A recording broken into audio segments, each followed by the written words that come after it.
You're listening to an Airwave Media Podcast. It just was crazy to think that they were getting away with this and putting this contract and having 40 women every year for 50 years sign this contract.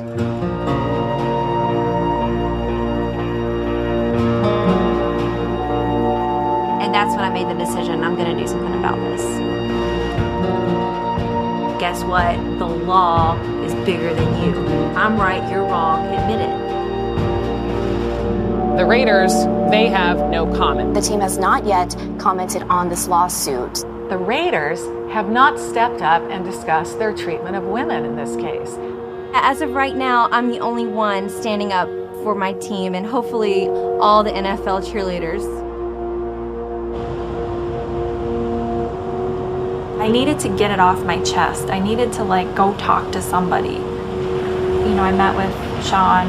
He was just could not believe some of the stuff I was telling him. It's a product of callous indifference, both to a worker and to a woman. And I think it's part of an industry that perceives itself as being kind of untouchable because of its popularity.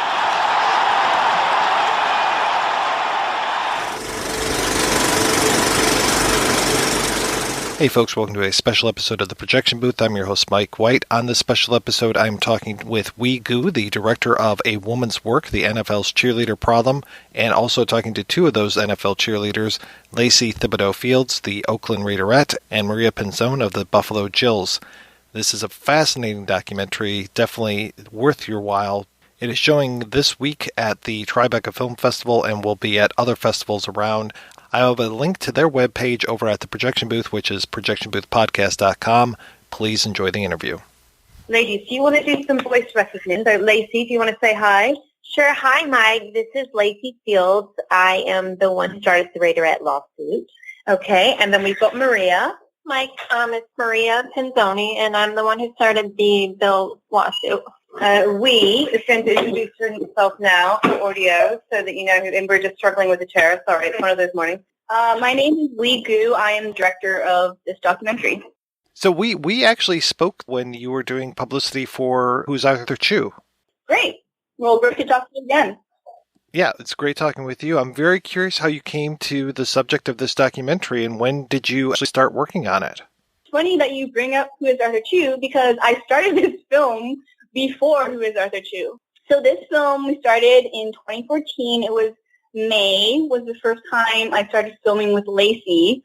And Who is Arthur Chu actually started in September, and I finished that film before finishing this film. So the first time, I reached out to Lacy's attorneys in Oakland, LVBH. I just emailed them and I said, I'm an independent filmmaker. I'm really interested in Lacy and what made her want to do this. What went into her decision to stand up and speak out about something like this that no other woman has talked about in the past 50 years, and knowing that she would be sort of blacklisted from that community. I was really curious to know, because for me, I've grown up as an outsider my entire life, and I talked to Lacy about this too. As an immigrant, growing up in China, as an immigrant in Canada and in the U.S., I've never felt this kind of sense of community that, they feel and they felt as cheerleaders and as dancers growing in communities that also love the teams that they support in terms of football. So that must have been something really precious. And I wanted to know, what is that journey going to be like, too, from then on after they filed the lawsuit? How can they rebuild their lives and how can they move forward at the same time fighting this lawsuit and also move forward with their own lives, their personal lives, with their families, with their friends and their communities. So that was where it all started. So you talked about how you got in contact with Lacy. And Lacy, what happens when Wee contacts you and says, I want to do this film about you? Well, at the time Wee reached out to me, I was with my lawyers a lot. We're kind of in this moment in time where lots of interviews were coming up. It was a hot subject. It was around Super Bowl season, and, it was just interview after interview, just kind of wanting to know a little bit more about it. Because this was a subject that no one before had ever actually known about, what happens behind the scenes in the NFL. And everyone just always assumes that cheerleaders are paid properly or, taken care of in some way. So this kind of was like the perfect story and got a lot more publicity than I ever imagined that it would. So when he reached out to me, I was interested in doing it because I think her perspective was going to be the real one. It wasn't going to be just like a 10-minute session, me trying to say things that were politically correct or hoping to make the point across. She was going to get the truth, the real woman behind the whole thing. And I felt like only good things could come of that, And Maria, when do you come into this story? How did we get in touch with you?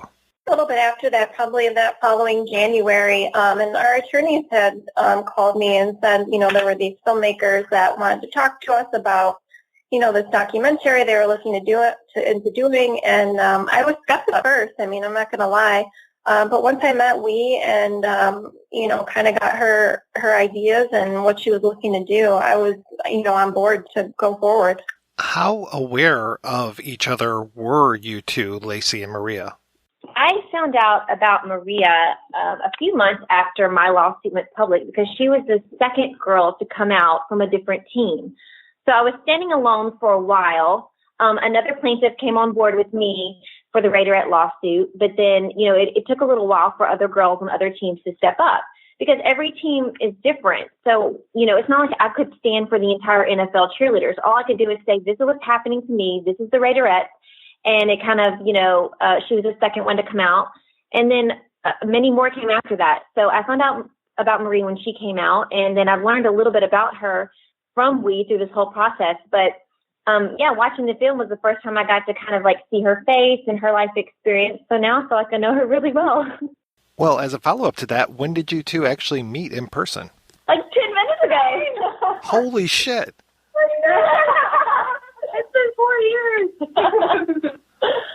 You both seem so isolated, and I know, like, with you, Maria, we get to see some of the people that were on the lawsuit with you, but we also get to see the other side of the coin as far as all of the people who are just like, what are these women doing? Or even the former Raiderettes and Jills who are just like, no, they're just complaining. It's an honor to be a part of this whole system. I have to ask you, how did you go about interviewing those folks? And also, how did you manage to get that footage of the actual, come on out and join the Buffalo Jills tape? That tape was from Maria because that was when she tried out back when you were graduated from high school. You had the audition tape. It was a VHS tape. So she found it. So we were going through her stuff in her basement trying to look for her home videos, and we found it in a stash with other VHS tapes. But so that's where that was from. And, I wanted to make this film, it's called A Woman's Work, and I wanted to understand women, how different women viewed this subject. So it was very important for me to talk to women who were former cheerleaders, who were, not necessarily supportive of this lawsuit. And in terms of the Raiderettes, it was a random, connection for a friend of mine she said, oh, I met someone, who worked for the Raiders and he knows these cheerleaders. I'm like, oh, really? I would love to meet them. And so, I met them, and then they put me in touch with the former Raiderette alumni. And then the organizer, she told me, we're going to be in Vegas for this reunion and a fundraiser to support one of our teammates. Would you want to come and film with us? I was like, of course.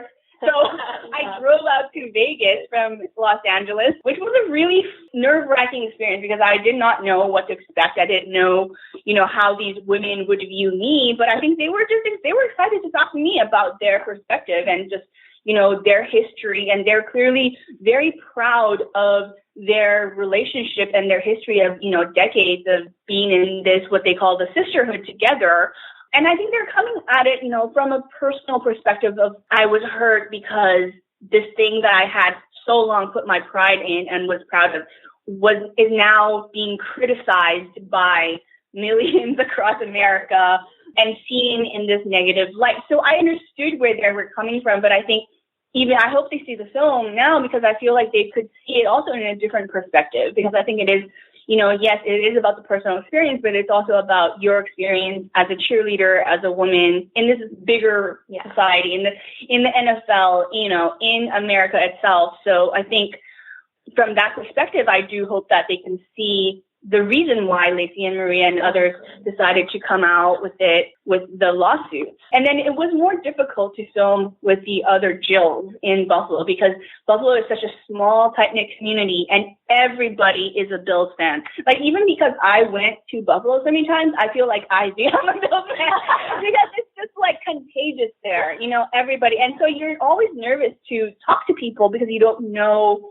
what level of fandom, you know, they have towards the Bills. And so it was very hard to reach out, and eventually reached out to a couple of Jill's alumni and talk to them. But, you know, I think Maria did a lot of the work in terms of reaching out to her former teammates so that they could come together and talk about the lawsuit together. So that was I'm glad you did that. I think in a way, too, it made me kind of feel better and not, you know, so alone during this whole process. I mean, I did have Lacy, but as far as being, you know, in Buffalo and having that support, even though it was, you know, a little bit behind the scenes, you know, I had that. So it was nice.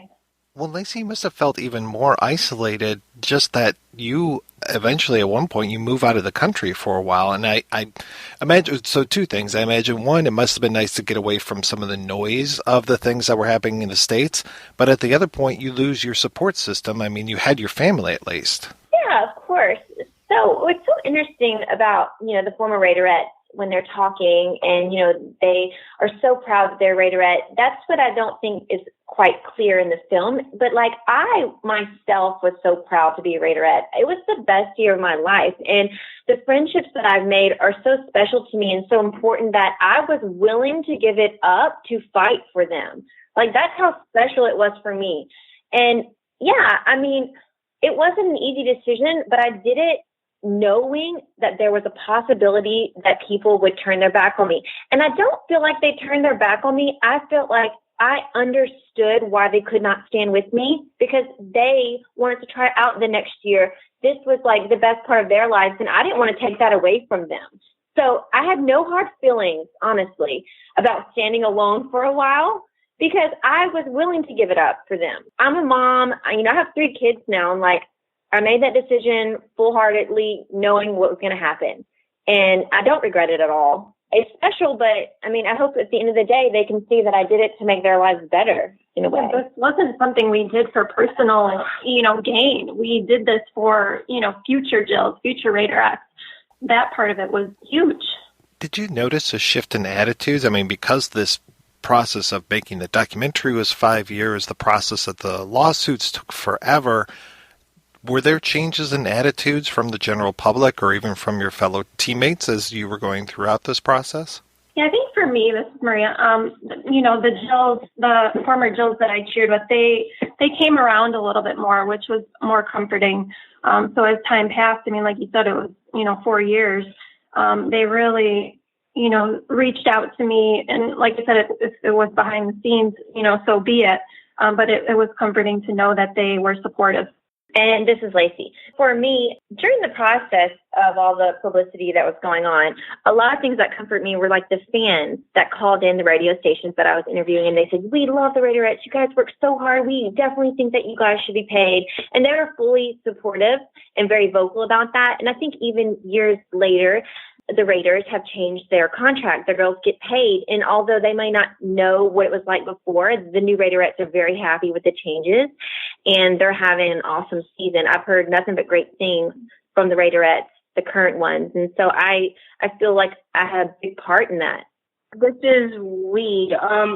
Definitely it was interesting to start this documentary in 2014 versus when we sort of wrapped up filming in 2017, 2018, because of the shifts, you know, in the world out there in terms of the Me Too movement and things like that, and the conversations around women and women's rights and even women in sports, I feel like has opened up so much more. And I think that has been really positive because I think people are just finally understanding that there shouldn't be these divisions between women, and the idea that, you know, cheerleading is a job, they're athletes, they're beautiful. All of those things can coexist, and all of those things should coexist, and their labor should be valued as work and be respected for that. I think all of those things now people are starting to understand. more readily. Because I think before, when I first started this film, when I mentioned the word cheerleader, people were like, what? Why are you making a film about cheerleaders? They're like, oh, why don't you make a film about Lacy's lawyers? They're much more interesting and they're so smart. You know, they have law degrees and they know blah, blah, blah. And I'm like, yeah, of course the lawyers are great. You know, they're so amazing. I would love to spend more time with them, but this is not what that is. I refuse to think that just because you have more education or you have the privilege of more education, that you're more valued as a woman, as a feminist, because to me, that's not what it's about. So I think now people are more readily able to see the gray in between and not just make everything black and white. Because I think that when you have the mentality of putting things into these boxes, it's very hard to continue a conversation. It's very hard to have a discussion that is actually productive. What's next for you? Not necessarily, the next press conference, the next this, but what's next for you and for the film? Where do you go from here, from the Tribeca Film Festival? Hopefully from here, we will be able to show this film to a lot of people. I really hope also, with my team, my producer, Elizabeth, we have an impact producer, Jen.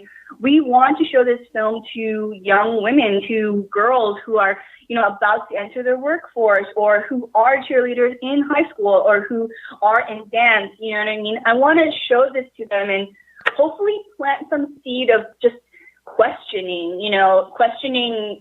their realities and thinking about how they can empower themselves. I think that that's something that we would love to do.